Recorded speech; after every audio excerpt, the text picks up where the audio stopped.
I'm Reverend Ron, Enlightened Spiritual Master and student of A Course in Miracles. This video of Wednesday, July 22nd, 2020, on modern parallel times is under the direction of the Holy Spirit. To those of you who disagree with what we say, I accept full responsibility. For those who agree, I take none of the credit. All credit to the Holy Spirit. With that, let's get started. Now, for our example today, I want to go back in history a little bit, once again to the Civil War era.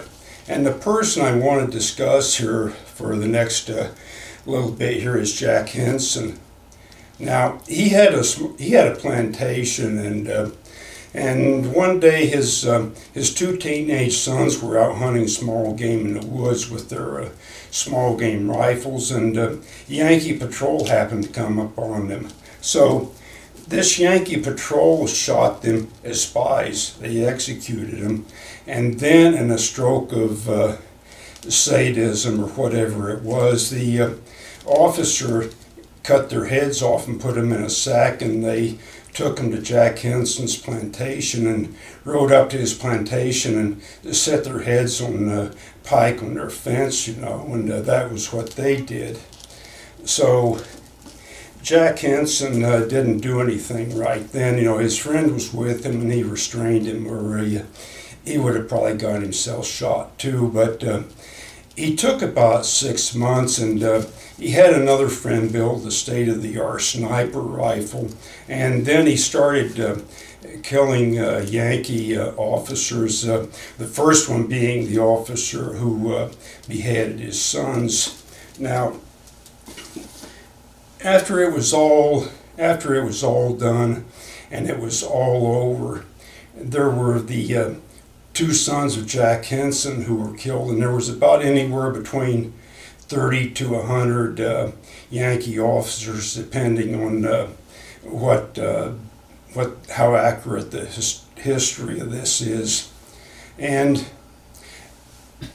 I'm analyzing this and reading the book, and I can only imagine what it must have been to produce the actions of these Yankee officers, how badly they must have hated the South and the people in it to do this sort of thing. I can only imagine what the hatred for that was. Now, Jack Henson, on the other hand, I'm not sure if he actually hated these people or not that he killed. I mean, he waited about 6 months before he started killing people, so when he finally did start killing the Yankee officers, it might have been just like a Terminator movie or something for him. He might have just not been emotional at all when he did this.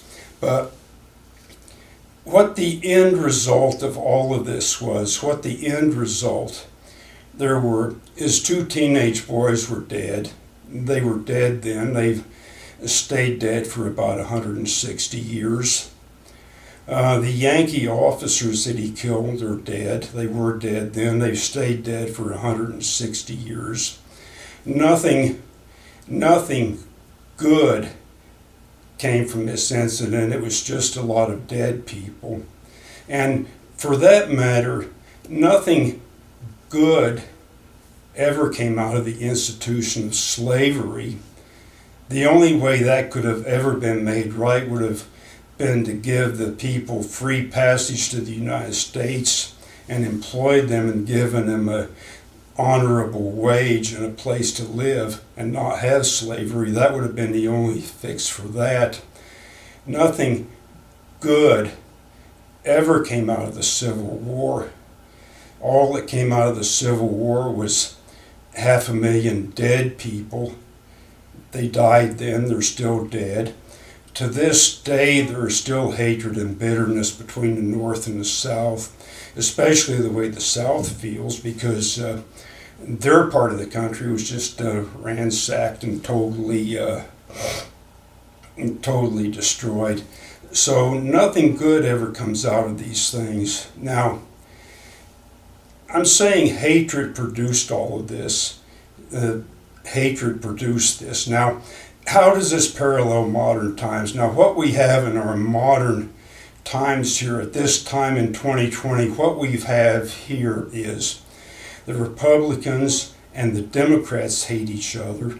The liberals and the conservatives hate each other. The black people and the white people hate each other.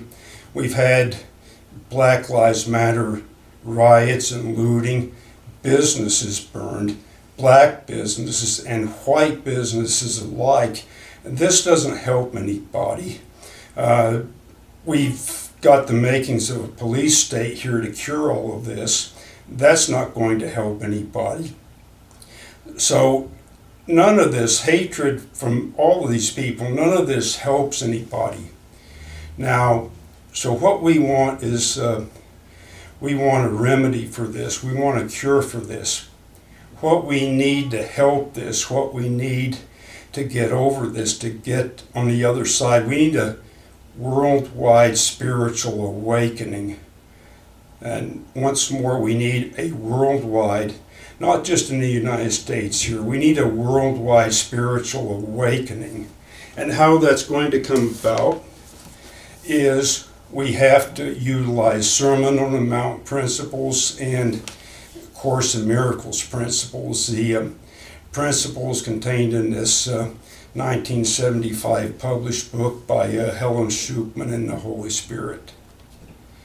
And that's it for today, and thank you very much for watching this video, and we look forward to seeing you on the next one.